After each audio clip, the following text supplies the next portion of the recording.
Shalom. We're Toronto Prophets. All right, we're doing a lesson.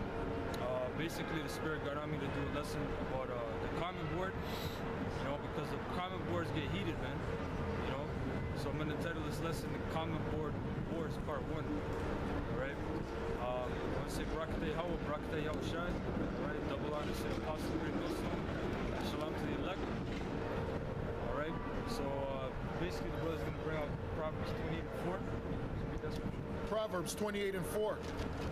They that forsake the law praise the wicked, but such as keep the law counted with them. Slakia, contend with them. Yeah, so basically this scripture is telling me that you're supposed to get in the ring, all right, and contend, because the word contend, it means to fight, all right, just like you have a boxing match or UFC match, right? What do you call a person? A contender, right? And can you let her get that word contender? Yep. All right. That's what you're supposed to do, man. Because you got guys out there, like the apostles always get on them. All right. They talk about, oh, you're not supposed to get on certain guys and stay in your lane. No, the scriptures, we just read the scriptures. It tells you you're supposed to contend with them. That's right. So when a guy comes on the common board, you're supposed to cut him up. If he comes on the camp, we're at the camp right now. Planning on the camp, just in case they think we're keyboard. Gather yourselves together, and hear, ye sons of Jacob, and hearken unto Israel. It's just the point that, you know, it's just the point that either way, on the common board or on the highways, you're supposed to contend, meaning to fight, not physically but spiritually, you know, not carnally. This is the word contend, and it's H1624, and the word is gara. Gara. It's a verb, and it says to cause strife. Yeah, so you're supposed to cause strife. So if a guy makes a video about the virgin birth, guess what? You're supposed to cause strife. You're supposed to say, yeah, you're doing enough. You're not supposed to, let me just leave it. You know, you're supposed to cause the strife. That's why, what do they say about the apostles? They always say, oh, you guys kick up shit. You guys start shit. Well, guess what? That's what the scripture says. Right? Yep. It says to cause strife, stir up, contend, meddle, strive, be stirred up. Yeah, the apostles are stirred up, man. So going on down, that's what you brothers should be out there, man. You know, causing strife, man. Starting up shit with guys that are pushing doctrine of folliness, man. Yeah. It says to excite oneself against, enrage and strife, to excite oneself against foe, wage war. So you got like I said, you got common board wars, man. You got guys on all the brothers' sites, but you got guys coming on our site talking shit. So guess what? You're supposed to wage war against those guys because they're waging a war of words, man. You know? Can you do that? Since we're already, let's go first. Let's do it.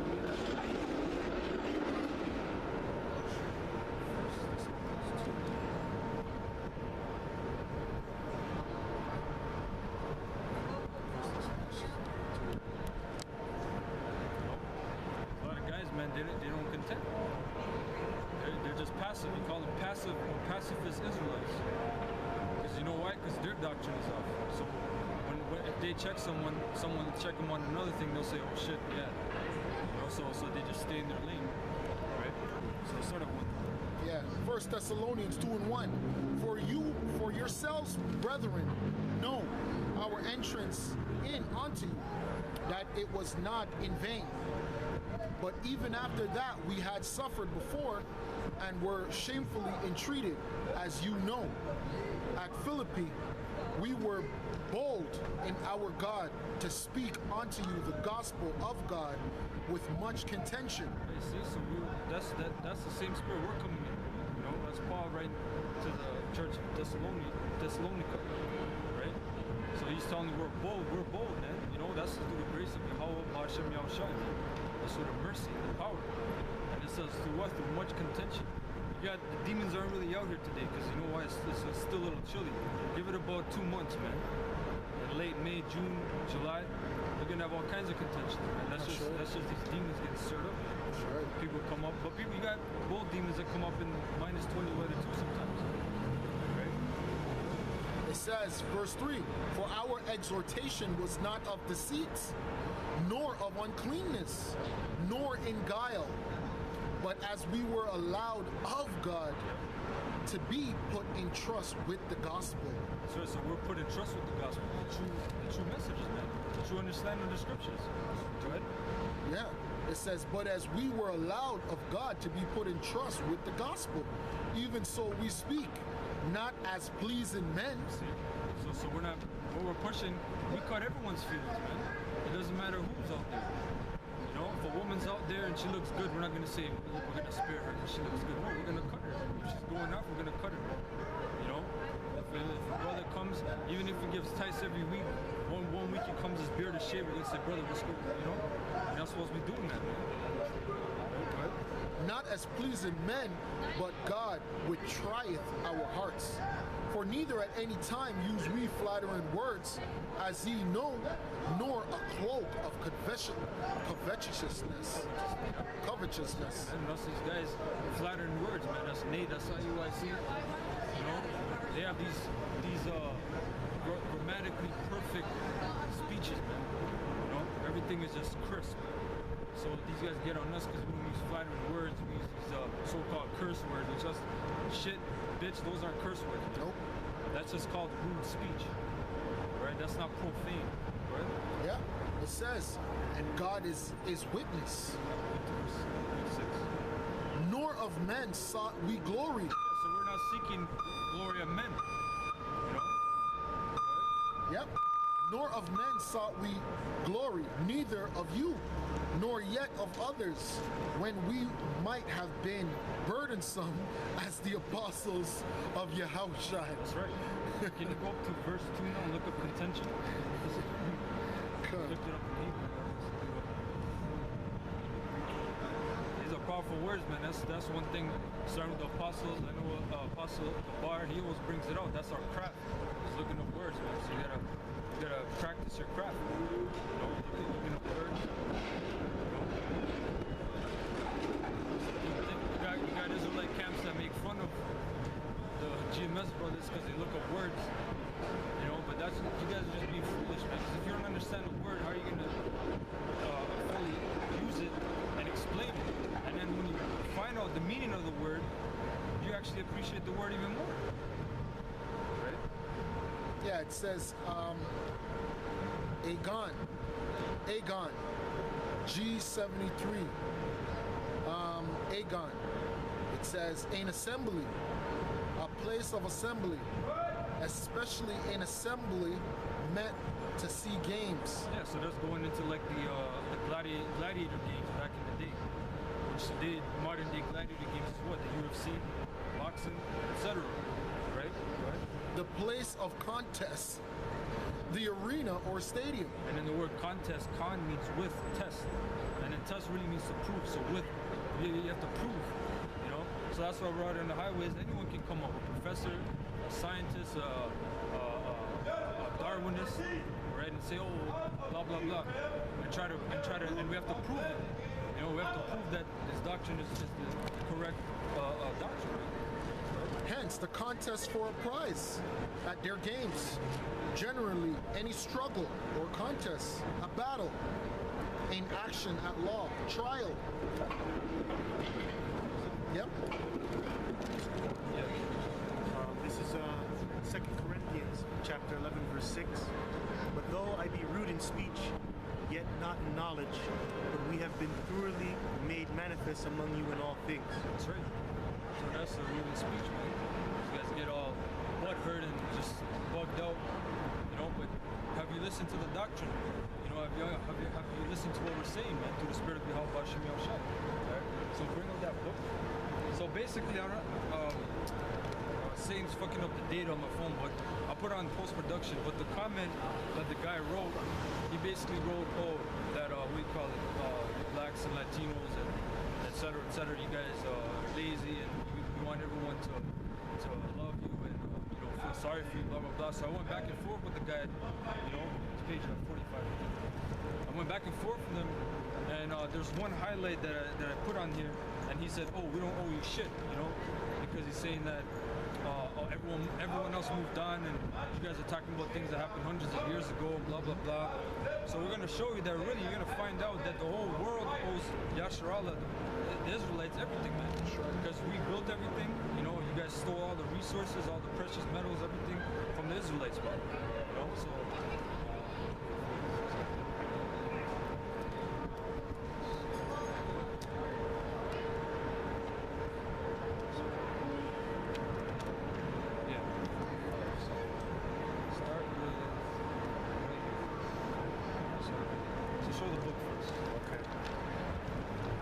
This is Before the Mayflower, a history of the Negro in America from 1619 to 1962 by Lerone Bennett Jr.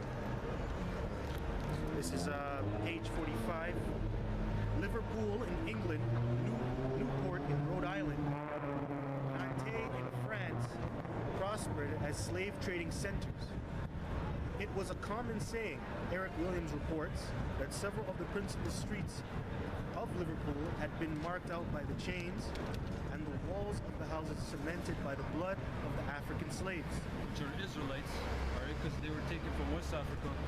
You got tribes like the Igbo, the Ibo, the Ashanti, the Yoruba. Those are all Israelites, man. All right. And one street was nicknamed Negro Road. You got Death Row, you got Negro Row. Go ahead. The thick red brick customs house was blazoned with Negro heads. The story is told of an actor in the town who hissed by the audience for appearing before them, not for the first time, in a drunken condition, steadied himself and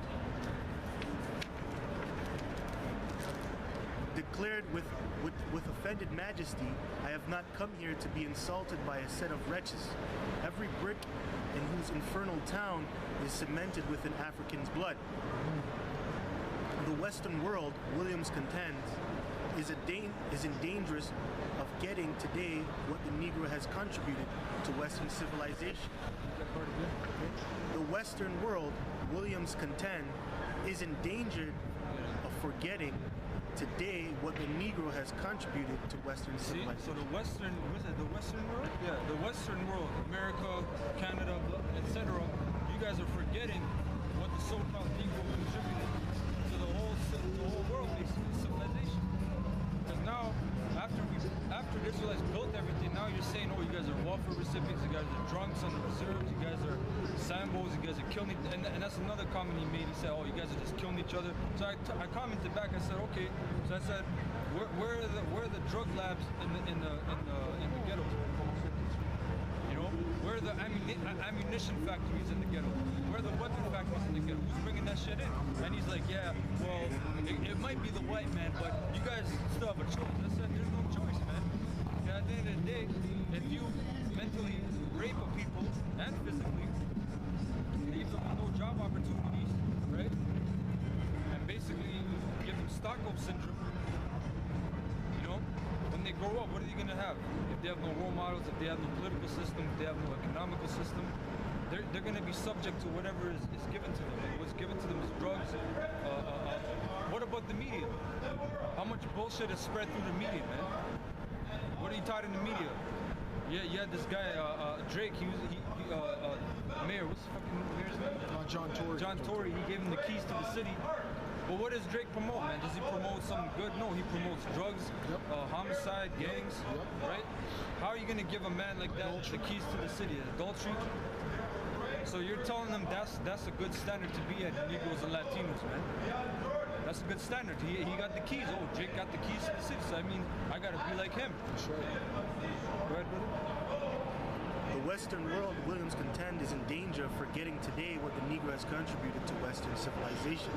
London and Bristol, Bordeaux, Marseilles, Cadiz and Seville, Lisbon and New England all wax fat on the profits of the trade in the tropical produce. See, so they all wax fat, man. And there's a scripture we're gonna get on that too, because it tells you that Esau waxed fat, man. And that's, hey, isn't that one of his blessings? He Yeah, shall the Khan. fatness of the earth. For the fatness of the earth. That's in the blessing. Genesis. Yeah, Khan. See? Go ahead. Oh, Genesis 36. produce raised by the Negro slave. Capitalism in England, France, Holland, and the colonial America received the double stimulation. Double stimulation. They got a stimulus package. Free labor. From the manufacture of goods needed to exchange for slaves, woolen and cotton goods, copper and brass vessels, and the firearms, handcuffs, chains, and torture instruments indispensable on the slave ships and on the slave plantation. This contribution of the Negro has failed to receive adequate recognition. You see? They failed to receive an adequate recognition, man. Go ahead. It is more than ever necessary to remember it today. England and France, Holland, Spain, and Denmark, not to mention the United States, Brazil, and other parts of South America. And Canada as well. It's left out Canada because guess what? You had Montreal, you had Halifax. All these early cities, they were built by Negro and Native slaves. Right? So don't forget Canada. Canada had slavery too. They had a slave system. Right? Are all indebted to Negro labor. See, they're all indebted. All those countries, Holland, Denmark, France, England, America, South America, Central America, they're all indebted. See, so you making that comment, which I'm not mad at you because you're Edomite. That's your spirit. That's right. We're not supposed to be mad at you. Well, we're supposed to be mad at you, but in a sense that I'm losing my sleep. No, because we know your spirit, man. That's your spirit. Well, I'm actually glad you made that comment so I can make this lesson, man. We need more proud Edomites to come on out, man. Go ahead. Africans helped build Liverpool, Nantes, and Newport. They helped finance the industrial. Newport, Connecticut, right? That's Connecticut, yeah. Right? They helped finance the Industrial Revolution in England. You see, they helped finance the Industrial Revolution. So what are they talking about? The turn of the 20th century. How did that happen? Through free labor, man. Right? They helped clear the forests in America. They did these things, but they protested every step of the way. Protests began in Africa, where mutinies on ships were common, and continued in America. Where revolts were common, the Negroes, Captain Thomas Phillips said, are so willful and loth to leave their own country that they have often leapt out of the canoes, boat and ship, into the sea and kept underwater till they were drowned. See, so you got that was it on that though. But you got that fable about they're so content and complacent being slaves. There's a lot of and if you went further in that book, it tells you that there's so many slave revolts that they had to have revolt insurance, right? So they had to get insurance for a slave revolt. That's how many revolts there were. And just to go into what the brother's going into, well, guess what? That's why they came up with the giving us religion. They gave us religion for you to own slaves. Well, you had to give your slaves religion. You had to teach them Caesar Borgia. You have to give them the Bible in your way. Teach them it from your perspective, not from their perspective. Because if they read it from their perspective, they will know that they're better than you, and then that they're God's children. So what's that going to make them do? That's going to make them revolt even more. Well, it's the same thing goes with the Willie Lynch letter. Why did to keep their slaves in check? And guess what? It worked. So the brother's going into the comments that the guy made on the comment board. Well, the reason why we're so complacent now is because all those things that Esau took, divide and conquer, which is at the top, worked. Divide and conquer worked. That worked, but there's more than divide and conquer. There's a lot of hidden, what would you call them? Agendas, man. There's a lot of agendas, tactics, war tactics, man. That these people came up with, these Edomites came up with, man, to use against Jacob. Psalm 73. We're going to read all the way to verse 20.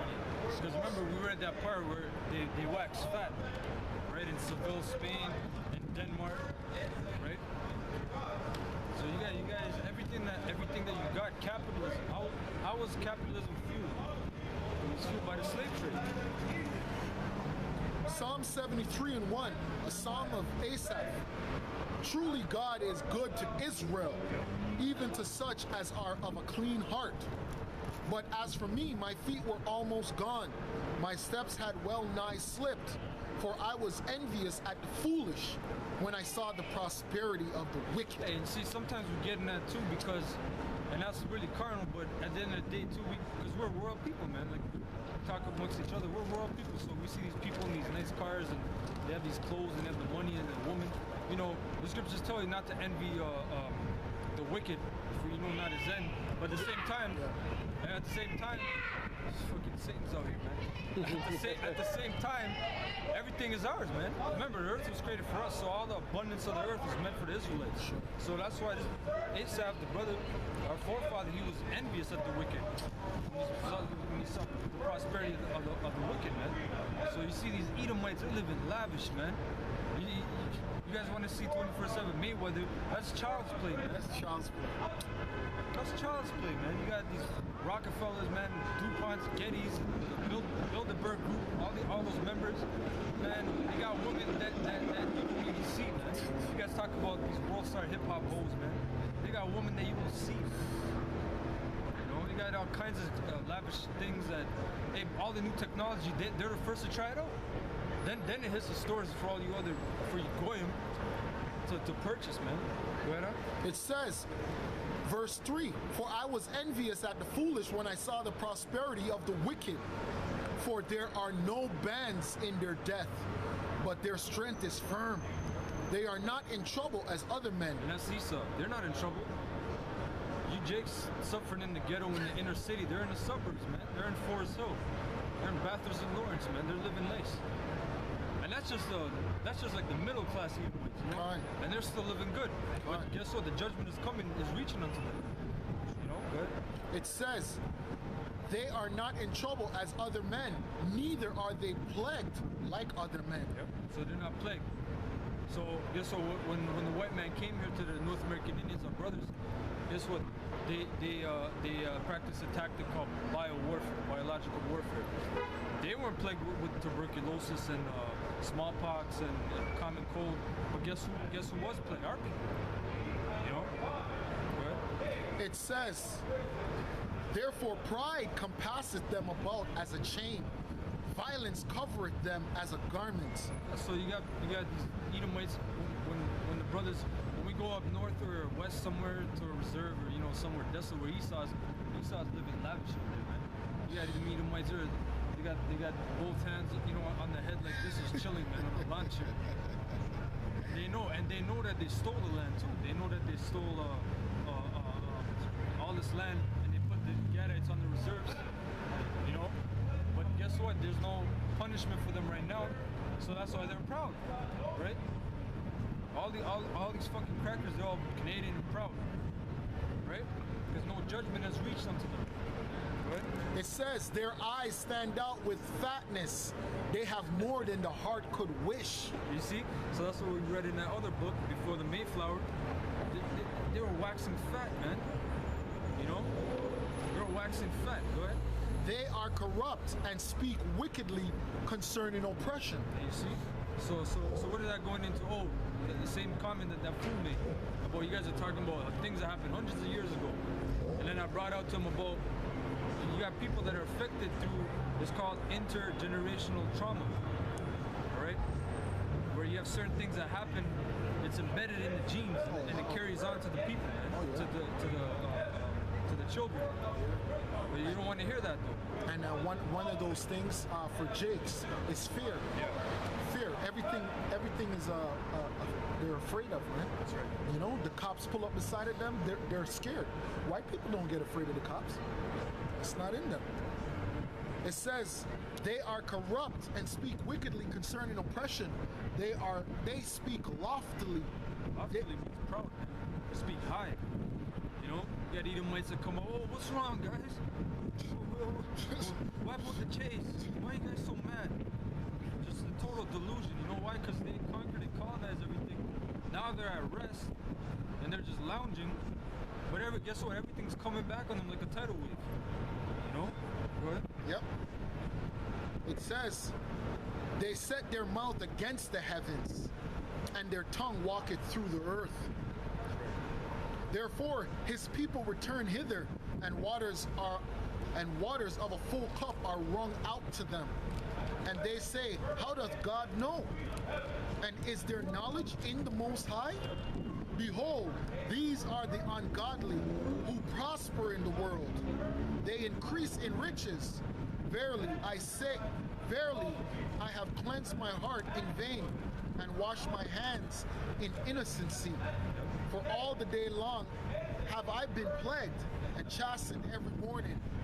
If I say I will speak thus, behold, I should offend against the generation of thy children. And that's what we're doing when we're on the highways. We're speaking the truth.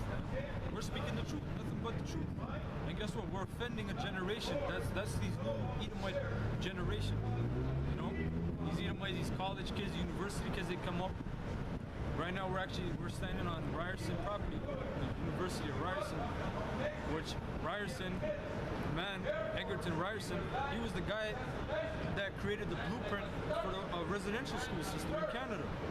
So that's actually a spiritual thing that we're on this prop or land right now, condemning it, because this is the man that's responsible for whole genocide. Right? Yep. Let me get a precept after slot. Yeah, I had a precept. 1 second, I'll get it. It said, this is Jeremiah 51:6. Point is in 7. Flee out of the midst of Babylon and deliver every man his soul. Be not cut off in her iniquity, for this is the time of the Lord's vengeance.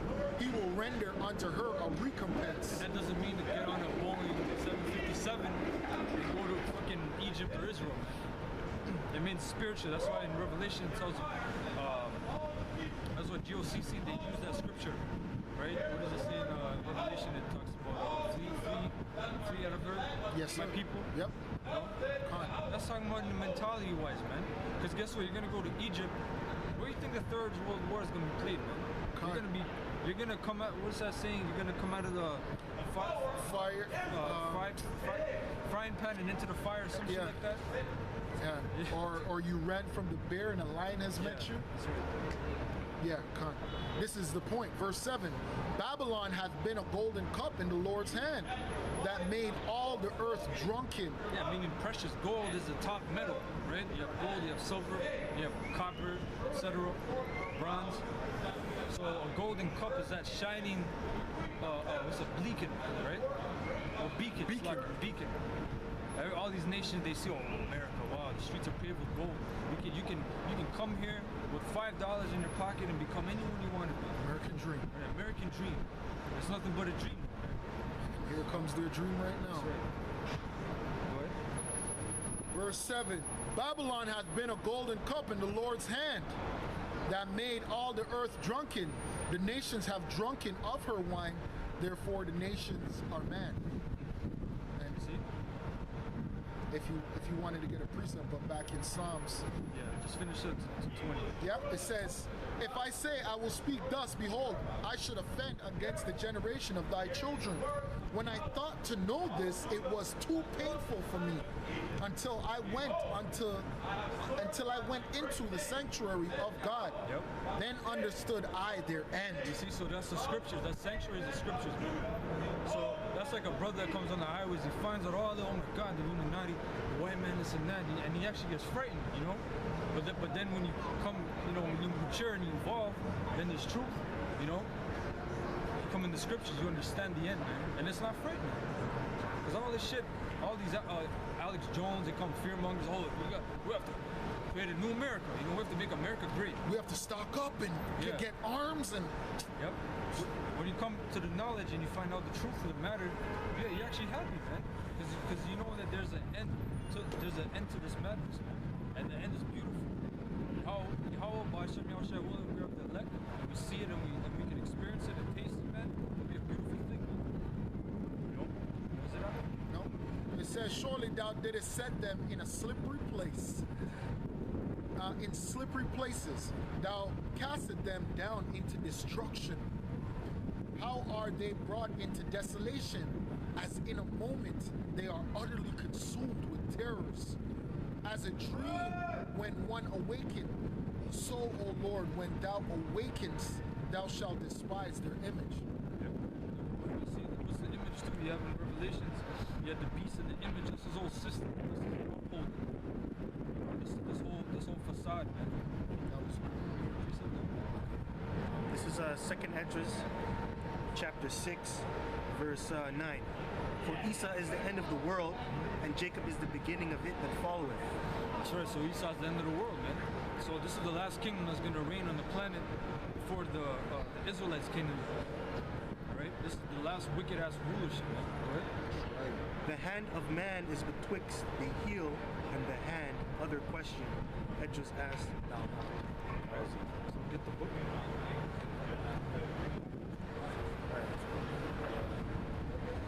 Okay, this is the book, Encyclopedia of American Indian Contributions to the World, 15,000 Years of Inventions and Innovations by Emery Dean Keoki and K. Marie Porterfield. Page 168.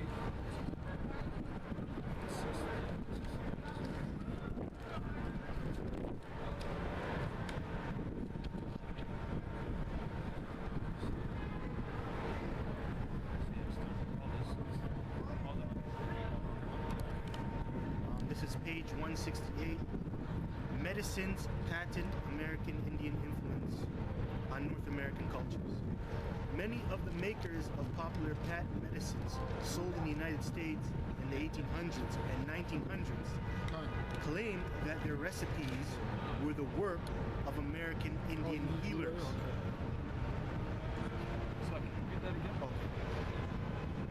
Many of the makers of popular patent medicines sold in the United States in the 1800s and 1900s claimed that their recipes were the work of American Indian healers.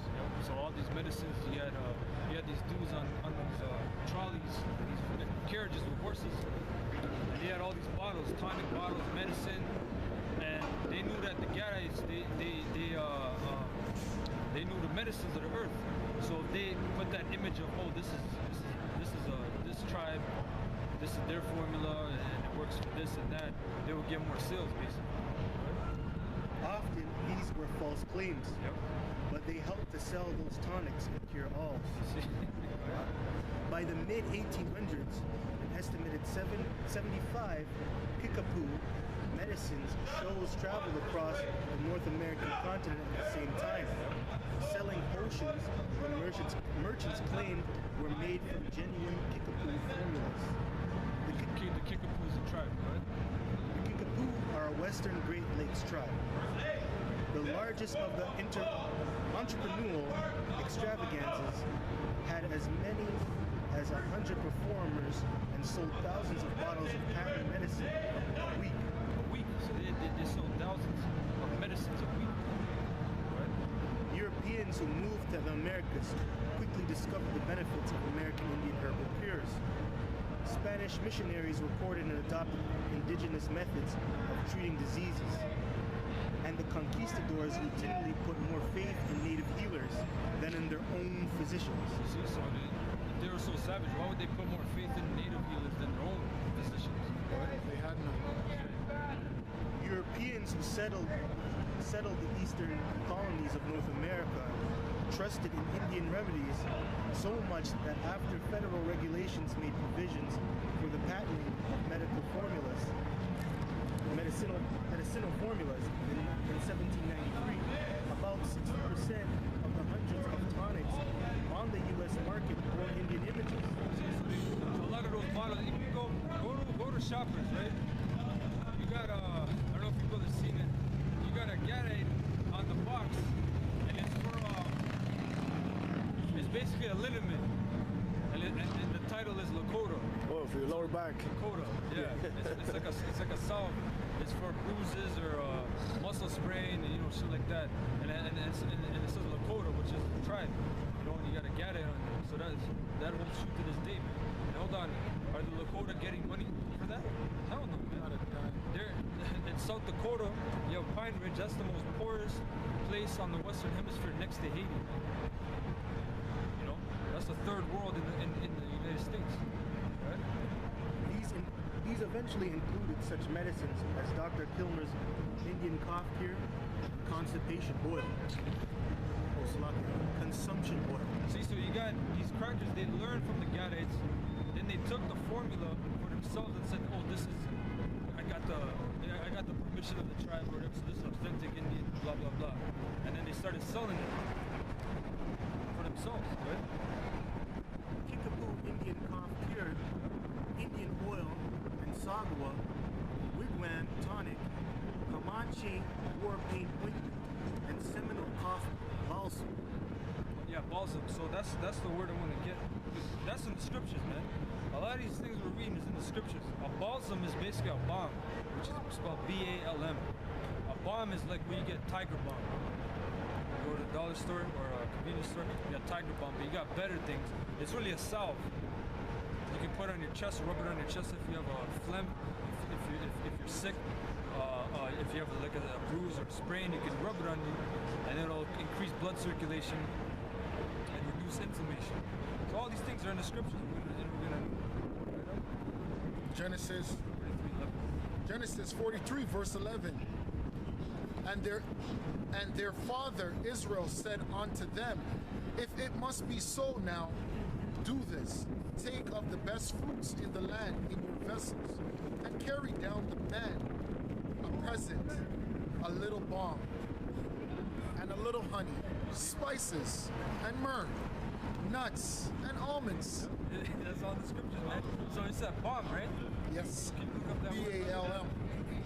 So that's going back thousands of years. This is Israel telling his sons when they're gonna go visit Joseph. When they found out Joseph from Egypt, they thought he was dead. So they came back to their father Jacob, which was named Israel, and this is Israel telling their sons what to bring. It says, this is H6875 in the blue letter, in the lexicon, I'm sorry. Tisri.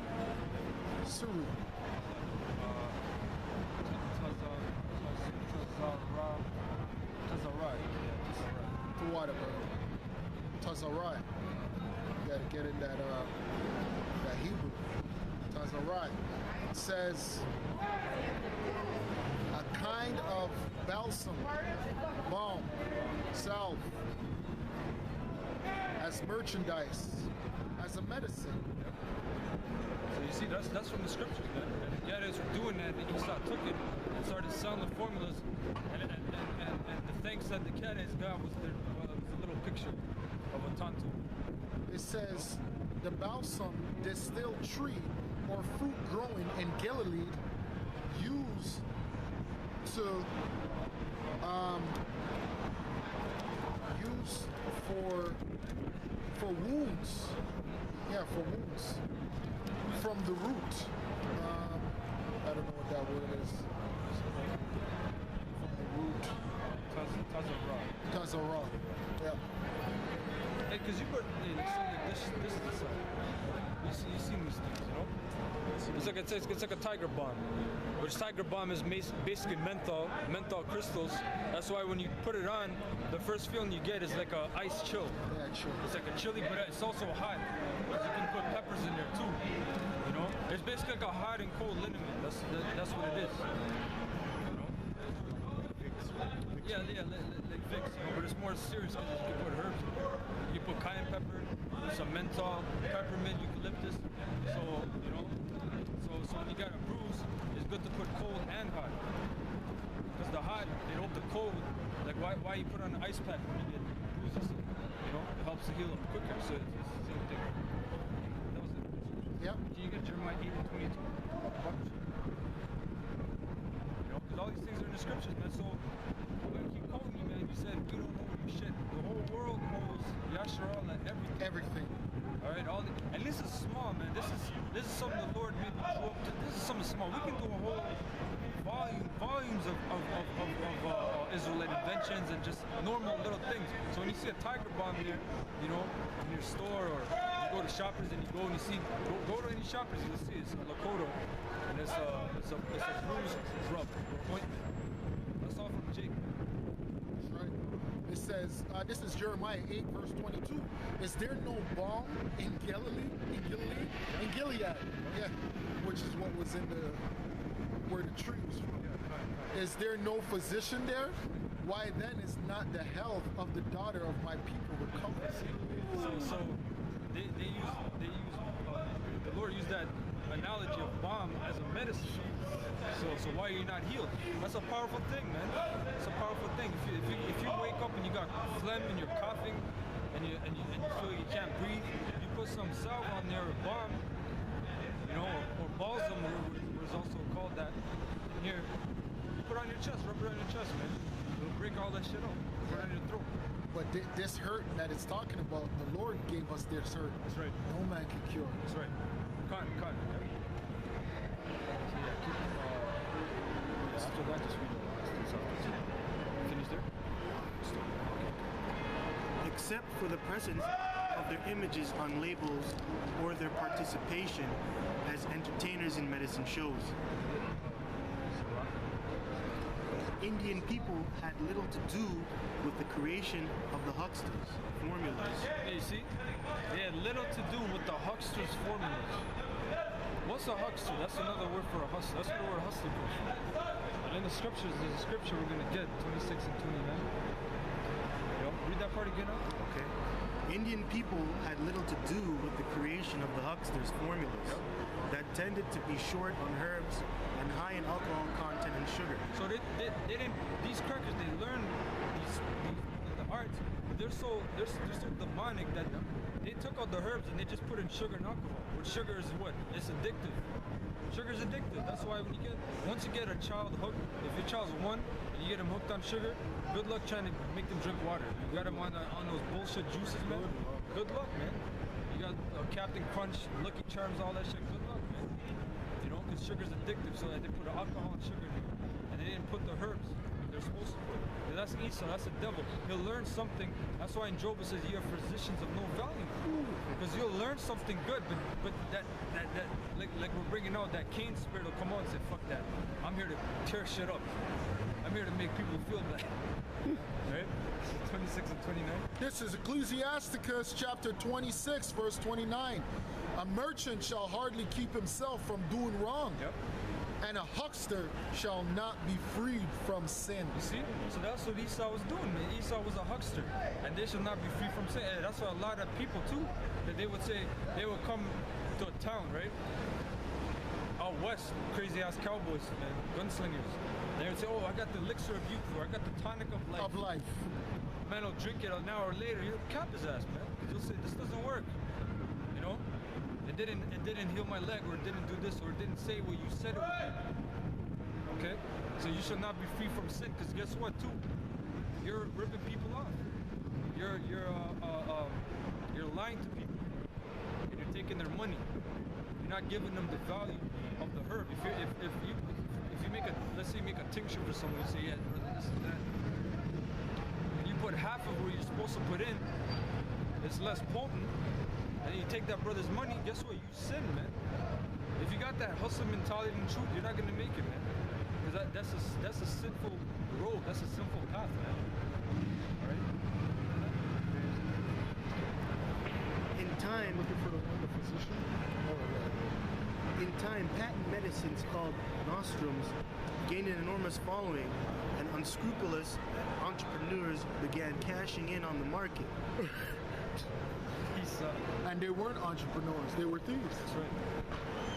Out of fear that their secret formulas would be revealed, medicine hucksters patented the bottles and labels rather than the formulas.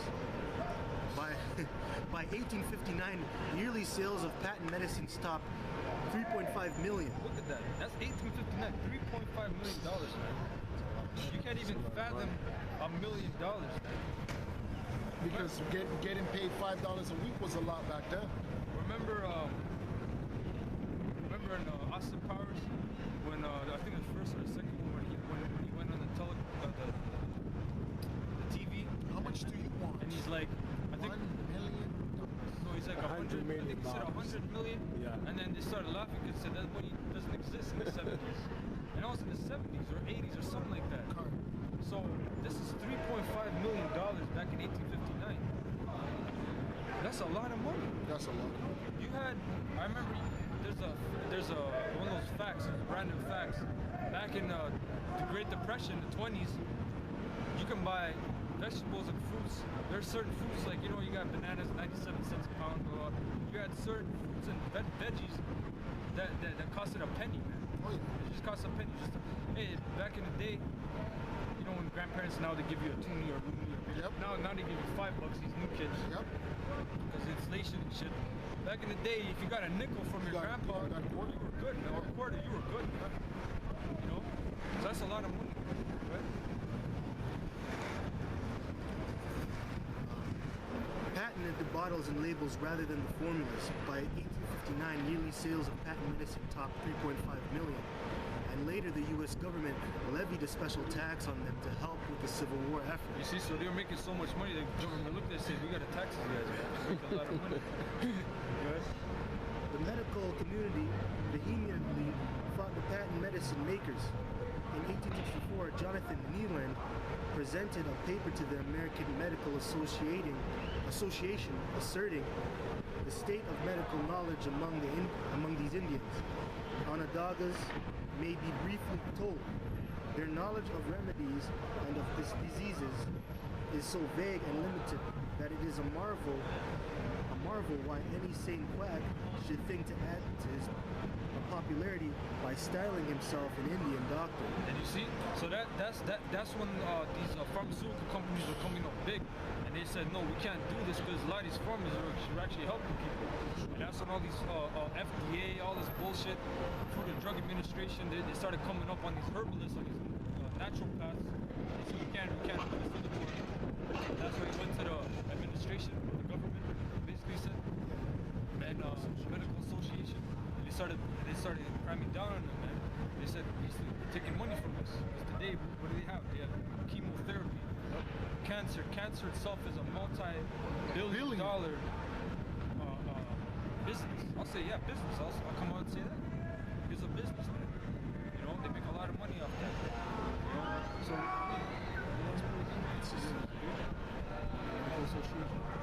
oh yeah, so the quack, yes, like the quack.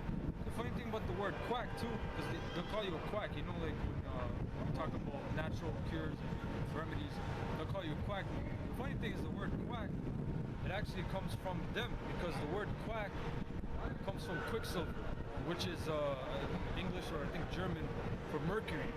Because a lot of these Edomites, they use mercury to treat people, which is fucking madness. How are you gonna give someone a heavy metal to treat a cure, to treat a disease? They use, we're gonna read later, they use mercury, they use lead, arsenic, all these crazy things to try to cure them. But then they'll turn around and call us quacks. Really, they're the quacks, man. All right, what? Their knowledge of remedies and of diseases is so vague and limited that it is a marvel why any sane quack should think to add to his popularity by styling himself as an Indian doctor. Yeah, and they're trying to downplay the Gadis because say they're savages. They don't know, their knowledge is very vague and basic. When these Edomites came, man, off the boats, they were dirty as hell. Dirty. They were animals. Or should hope to increase the sale of his nostrils by giving them the Christian name of some unapproachable Indian tribe. Yep. So go to page 167. 167. Yeah, 167. Get this real quick. Yeah. This is Ecclesiasticus chapter 38 and 1. Honor a physician with the honor due unto him, for the uses which ye may have of him. For the Lord hath created him. For of the Most High cometh healing. See, so up to the other side. So even you got a brother that deals with medicine and he gives you some, you don't take it for face value and say, yeah, this is gonna cure me. No, you take it, you gotta pray to Yahweh Shemi Shai that's gonna use it to cure you. Because you can take all the medicines you want. If you're wicked as us, though, it's not gonna cure you. There's an instance in the scriptures where I think that happened. There was a king. Yeah, there's a king, right? I forget what scripture. It might be in the Book of Kings or Chronicles where he took herbs, but basically the Most High didn't hear his prayer, and I think he killed him anyway. Or I may be mixing it up with. You have to be late to get rid of it. I'm not sure. But there's another account of a king where I think he was given medicine, and then the Most High extended his life 8 years or something like that, or something like. There's an account like that. Basically, you got to pray to Yahweh Shemi Shai. It it says, For the Most High, for of the Most High cometh healing, and he shall receive honor of the king. The skill of the physician shall lift up his head, and in the sight of great men he shall be in admiration. The Lord hath created medicines out of the earth. Yeah, out of the earth, not out of a lab, man. You got brothers in GMS that even go, they got a cold, they go to the doctor, man. You're supposed to know how to at least treat a common cold, how to deal with it. Because when these plagues happen, what doctor are you gonna go to? Really, you gotta stay in the truth of Yahweh Shem Yoshai. And we might have herbs somewhere, you know. Go break into Noah's, that Noah's health food store or hell some yeah, shit. exactly. Or some shit like that. Or you might have brothers that have some with you, man. Exactly. You know. So that's why you gotta get deep in this. If there's a brother, learn from the brother, or that's why you have the internet for. Research these things, man. You got a lot of free material on the web. Right? That was the point. Okay. So go there. Can you get it from me? This is page 167. The subtitle is Medicine. Father Bernardo Sahagún wrote of the duties of the Aztec physician in Historia General de las Casas de Nueva España, General History of the Things of New Spain. The true doctor is a wise man. He imparts life, a tried specialist. He has worked with herbs, stones, trees, and roots. The stones can heal as well. That's why a lot of tribes, what do they wear? They wear jade, they wear turquoise, they wear all kinds of amethyst, different kind of stones, and they have vibrations and energies, man. Right? Just to add a little, because it says stones, right? If you notice, like even pigeons as well, when they're pecking on the floor, they actually eat stones. That actually helps to digest their food. I looked it up. So yeah, stones. His remedies have been tested. He examines, he experiments, he alleviates sickness. The medical practices he described were well established before European contact and stand in sharp contrast to the limited understanding of Europeans, who until the late 1700s were generally ignorant of the causes of disease.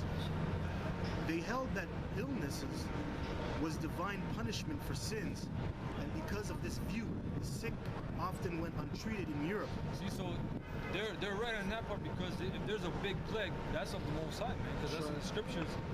But at the same time, they're stupid as hell, because a common cold or even like cancer or something like that, you can get that. Maybe you're wicked, or maybe that's a trial for the medicine man that he has to treat you. It'll be all kinds of different stuff, you know? You got brothers in the camp, they have different ailments. It doesn't necessarily mean you're wicked. Most is punishing you. It might be your trial.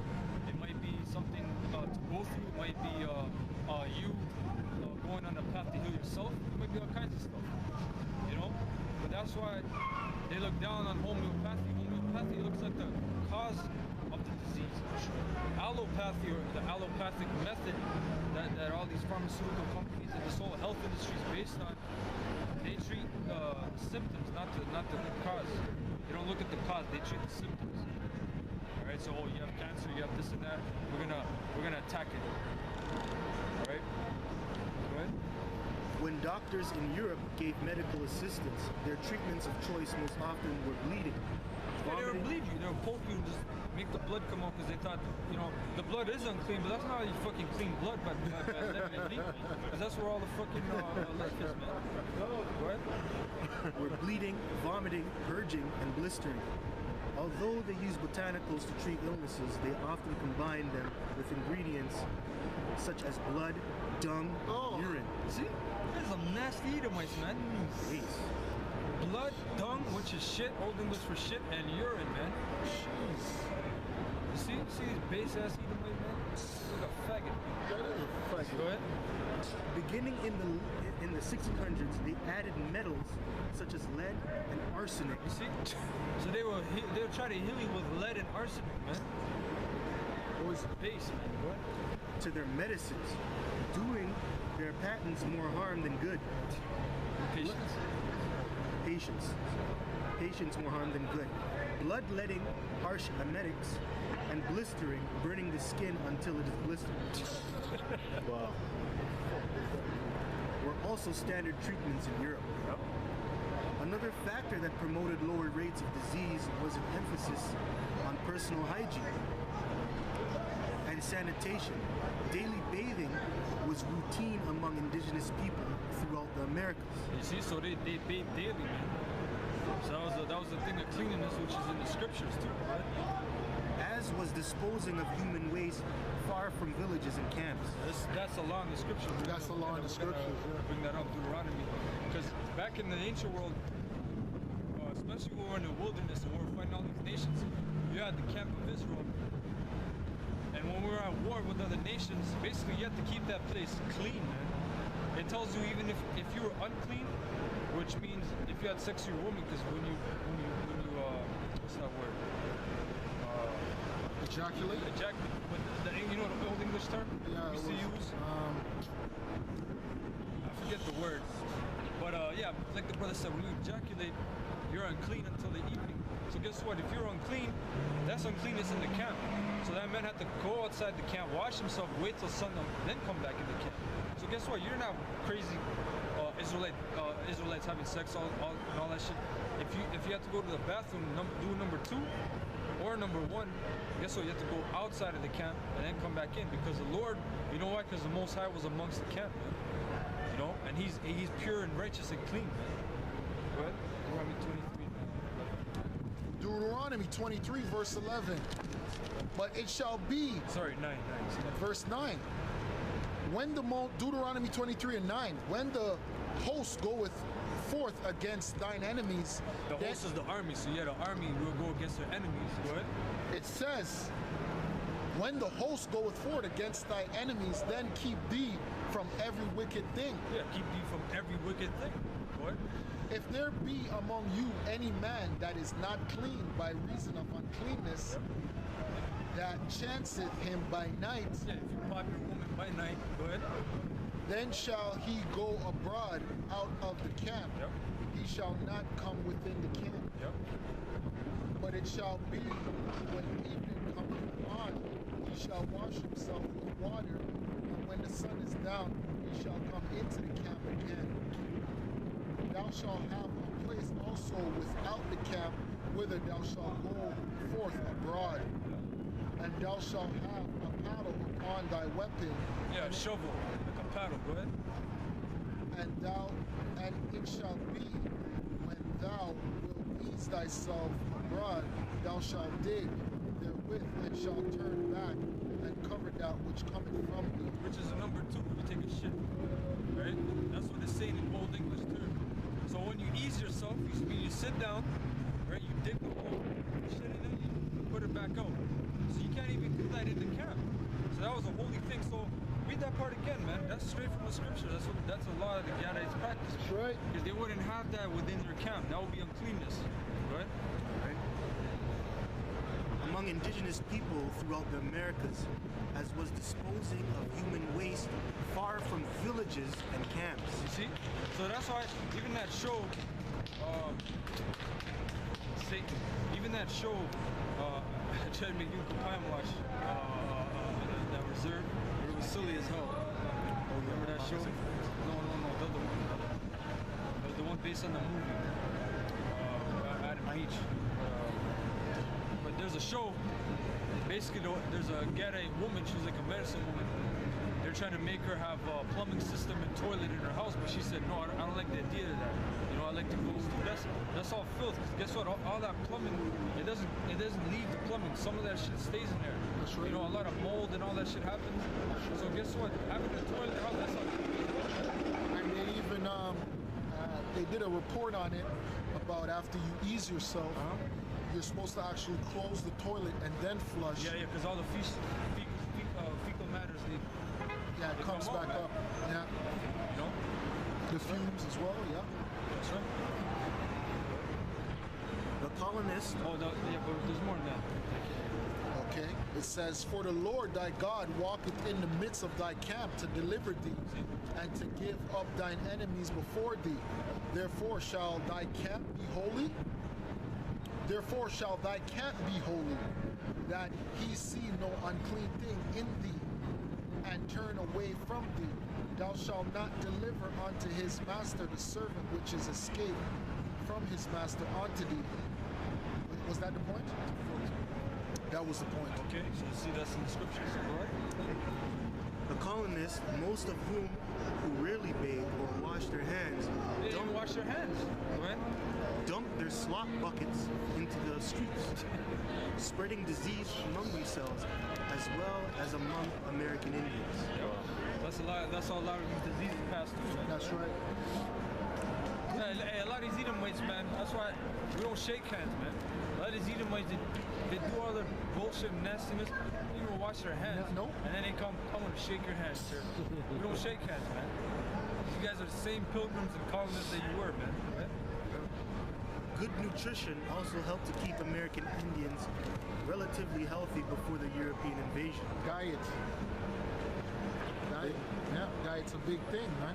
When you go into what you put into your body with the foods, man, foods can actually harm you, man. Foods can harm you. Just like this brother always goes into, too much of anything, good or bad, can destroy you. The indigenous people of North America ate foods high in vitamin C that guarded against scurvy. Which who showed you Edomites the cure for scurvy? That was the Gaddis. Because when Jacques Cartier went to Quebec, all his men had scurvy on the ship, and there's a Gaddis woman that showed him the barks and the leaves, which one of the trees, or I think it was one tree that she showed that was the only tree. It was the I think it was a pine tree. But yeah, it was the pine needles. And when you do with the pine needles, that's one of the highest concentration of vitamin C. You can actually you go in the forest, not like these trees that a lot of pollution goes on them, like from the cars and shit. If you go in a generally isolated forest, you can go in the pine tree. You can take those needles and you can make a tea from that. And that's straight vitamin C. And all his men were cured from scurvy. Right? That's why Slaki, you got in the pine cone, you have pine nuts. What are the squirrels looking for? Pine nuts. Pine nuts are one of the most expensive nuts on the market, man. You know why? Because they got a lot of vitamins and minerals. You know, right? Even inland culture groups included sources of iodine in their diet, preventing goiter, a condition that was epidemic among Europeans. Go to page 132. So we're just bringing out some medical, so we can bring all kinds of stuff. But we're just showing you just how basic you Edomites were. You owe us the knowledge of washing your hands, man. That's right. And washing your ass. Go ahead. This is page 132. Hygiene. Indians throughout the Americas bathed on a daily basis long before contact with Europeans. This practice included infants, children, and adults. Indians of the northern plains, for example, bathed on a daily basis even in winter. This bathing, Even in winter, that's cold as hell. Right, go ahead. This bathing took place in the streams, rivers, hot springs, and in the stream rooms, or sweat lodges. And that's a serious purging. A sweat lodge, because all you have is heat and you're sweating. When you sweat, what's coming out of you, all the toxins. That's really a detox. That's why a lot of those sweat rooms in the gyms, you got people just sitting there for like an hour or 30 minutes. They're actually a lot of the toxins are coming out of the body by way of sweating. You know, same thing when you work out. A lot of toxins are coming out through your pores, man. Right? The latter were used throughout the Americas. In Aztec cities, most homes or clusters of homes had their own sweat baths. Contrary to the assumptions of many whites, Aboriginal Indians were a clean people and had Yeah, because they call them savage and shit. That's a lie, man. That's all a lie. Go ahead. a much higher regard for bathing than was common among their white neighbors. Wrote Virgil Vogel in his book American Indian Medicine. The Aztec gave very specific instructions to the young regarding cleanliness. According to Sostel, one such admonishment instructed women to wash their faces and hands, to clean their mouths in the morning. If you want your husband to love you, dress well, wash yourself, and wash your clothes. Wow. Women don't do Exactly. Exactly. An Aztec father admonished his daughter. See? And yeah, read that first. Yeah. Queen Isabella of Spain was proud of the fact that she had bathed only twice in her life. That's some dirty ass shit, man. Yo. You know? You read? This Western European attitude toward bathing And this part just shows you how base you guys were, man. So everything that you held against the Israelites is just reversing because it's not true, man. It's all lies. You guys didn't even bathe, man. You didn't wash your hands. You know, all the feces you just threw them in the village, in the streets. You know, right? The Western European attitude toward bathing persisted into the 19th and 20th centuries. To the goddamn 20th century, 1900s, man.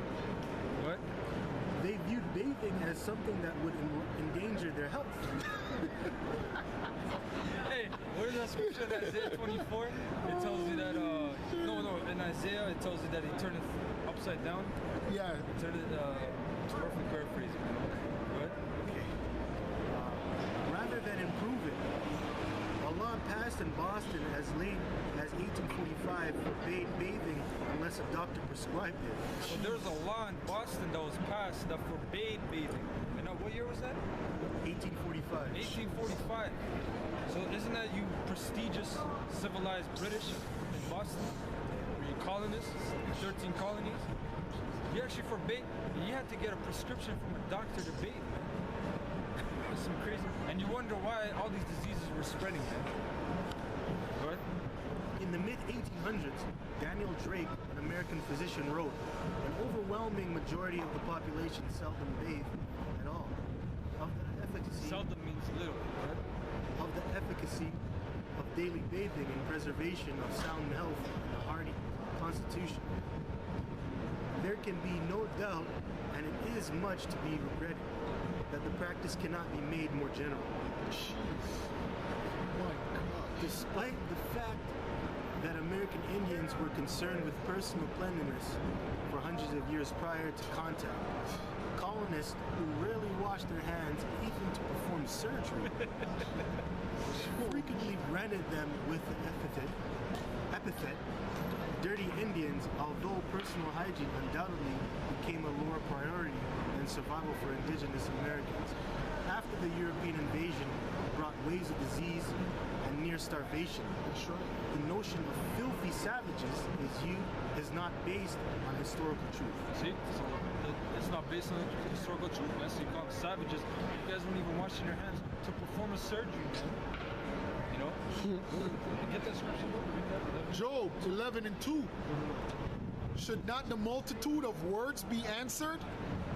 And should a man full of talk be justified? Should thy lies make men hold their peace? So a multitude of words. What are these multitude of words here? That were nothing. We didn't do anything. We're savage. We're coons. We're niggers. We're spics. All these things, right? So all your lies. So it's gonna make us hold our peace? No. That's why we're doing this truth, man. Because Yahweh Hashem Yahushua gave us the resources and the knowledge to bring out this truth, man. All these things are coming out. That's why brothers worldwide, they're pushing this truth. You know, right? It says, and when thou mockest, shall no man make thee ashamed? Yep. For thou hast said, my See, so when you mock the Israelites, you know, so we're really shaming you now. That's right. Because we found out all that we read, that was Job 30 in living color. You know, base men. You guys were base. You guys were, that's why it says violent in the earth. I was just gonna get that. You know? So read that and then we'll get this is just a prefix. What follows is a collection of contributions American Indian people have made to the world. The word contribution is defined in the American Heritage College Dictionary, second edition, as to give to the common fund or common purpose. American Indians from the Arctic Circle to the tip of South America donated many gifts to the world's common fund of knowledge in the areas of agriculture, science and technology, medicine, transportation, architecture, psychology, military strategy, government, and language. Military strategy, because they still study our people. They still study Hannibal, and they still study a lot of Apaches and Navajo, man, there were some vicious ass people, man. They still study those tactics in their military schools today, in their military academies, man. You had Geronimo, man, and maybe a score or two of other men, and he had the whole fucking, basically half of the military chasing his ass, man. And they couldn't do shit. You know, Esau studied the tactics of our people in every way, right? These contributions take the form of inventions, processes, That's why I philosophies. selected it for Geronimo too. That's why they had to get Jake. They had to get Buffalo Soldier just especially for it. Because they know they can't do shit. You know? And even Jake got lost in the desert out there, man, because they didn't know how to operate. That's why, you know, the main thing they counted on was scouts, man. Uncle Tomahawks, right? These contributions take the form of inventions, processes, philosophies, and political or social systems. Yeah, because remember going into Gadites, they can study footprints Yeah. and know if a man has an ailment from a damn footprint, man. Shows. They can tell what direction you went to just by if you rubbed against a branch, man. That's crazy.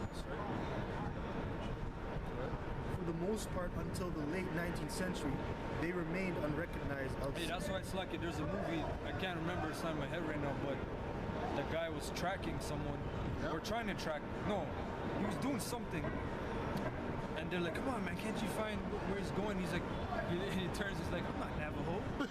He's like, I'm not. And that's like a funny stereotype, but that's it's real, though. serious. And it's a serious Serious. thing, because they actually track motherfuckers like that, man. You know? I didn't say I was Navajo. Right? They remained unrecognized outside of the disciplines of anthropology and archaeology. People throughout the world enjoyed the fruits of indigenous American invention, such as rubberized raincoats, popcorn, hammocks, and the drug whip. Without being aware of their origin, at the same time, textbooks, novels, and later movies and television portrayed the first people of the Americas as primitives, who were incapable of complex ideas or inventions. So that's the lies that we're going into. It's a joke, right? Immediately after initial contact, Europeans from Christopher Columbus on wrote detailed descriptions about the accomplishments of the American Indians they encountered. Often they judged these accomplishments as being superior to anything in the whole world. Nevertheless, as a general rule, within 20 years after contact, conquistadors and colonists alike denied that the American Indians, whom they had begun to call savages, were responsible for these discoveries.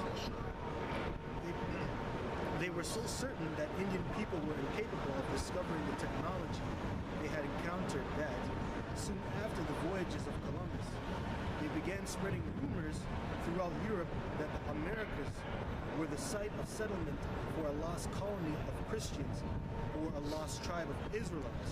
See, they're pushing the half-truths and trying to mix up all this bullshit. Right? This rumor persisted in popular culture until well into the 20th century. Later, colonists and missionaries in the North American Southeast speculated that the Cherokee, whose way of life they deemed civilized, spoke a version of Hebrew or Phoenician, proving that these people were not Indian. Yep. That's the point. So we're gonna hit that. Job 31. But now they that are younger than I have me in derision, whose fathers I would have disdained to have set with the dogs of my flock. Yeah, and that goes into the that kids movie, Good Dinosaur, man. Brother should watch that. It's a kids movie, but guess what? There's truth in there about Esau, man. Yeah, a lot of these cartoons, right? It's a cartoon? Yeah, it's a cartoon. Yeah, a lot of these cartoons, man, they got deep ass messages, man. It's been, that's how they hide it. They hide it, what did I say? They hide it in Plain sight. You know? It's a humorous fashion, right? It says, yea, whereunto might the strength of their hands profit me, in whom all age was perished. For want and famine they were solitary, fleeing into the wilderness in former times, desolate and waste. So that was them in the land of Edom. They're in the fucking wilderness. All right. And then that happened also when Jake or Israelites ruled during what people call Byzantine Empire or Dark Ages. They went into the Caucasus Mountains. They became known as the Cossacks. And they were so dirty and foul. One of the King Kula, in the 8th century, he had to convert his people to a morale. Because they would wear clothes so it disintegrated off them. That's some nasty ass shit. So showing you what spirit did the pilgrims come in? Those are the same people, the Khazars, all those same people, man. You know? Because they wouldn't bathe, they wouldn't wash their hands, they wouldn't none of that. It says, who cut up mallows by the bushes and juniper roots for their meat. They were driven forth from among men. They cried after them as after a thief, to dwell in the cliffs of the valleys, in caves of the earth, and in the rocks. That's where the word Caucasian comes from. Caucasian means dweller of the Caucasus Mountains. That's the history of the white man, right? Among the bushes they brayed. Yeah, they brayed, meaning they didn't have a language. They were just, That's caveman, Geico caveman, right? And the Most High based them, man, just like in Nebuchadnezzar.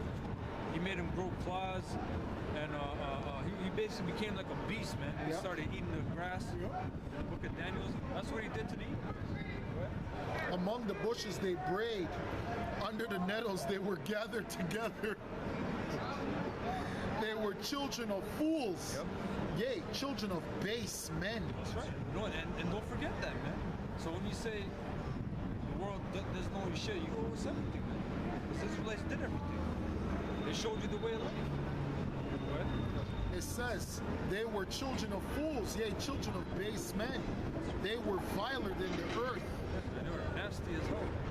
And we read the accounts of that. So you guys are base. So what the hell? What possible thing can you offer, man? Or have you offered? Nothing but rape, genocide, and murder, man. Right? And now I am their song. That's right. Yea, I am their byword. Yeah. Now you got Jim Crow. You know, you got Jake's looking like clowns. You know, all we are is entertainers. You got natives on little bottles. You know, for medicine. You know, we're like a myth now. We're just like a joke. You know. Yep. That's all we are. Right? It says, they abhor me. And they abhor us. No, you guys are bums. You guys are welfare recipients. You guys are killing each other. Right? Right? They abhor me. They flee far from me. They spare not to spit in my face, because he hath loosed my cord and afflicted me. They have also let loose the bridle before me. Well, that was the point. Yeah. Brothers, want to say anything? Go ahead. This is Genesis chapter 25, verse 27. And the boys grew, and Esau was a cunning hunter, a man of the field, and Jacob was a plain man dwelling in tents. Yeah, so Esau, you know, because we're going into how he was like a base man, but that's in his spirit to be out in the field, to be dirty, to be you know, smelly and vile. You know, that's a part of his character. And Jake, we're more civilized, we're plain, and we like to dwell in tents, right? And you could see that back in the Gadites. They had that persona of themselves. They dwelt in tents. They were very plain people. So it's in our spirit, and it's in Esau's spirit to be who he is, who we are. So with that, we want to say Barakateh Yahweh, Barakateh Yahushai, double honors to the apostles of your millstone for teaching us the truth, and shalom to the elect. All right, so until next time, shalom. Shalom, shalom, Yahshua. Shalom, shalom, shalom.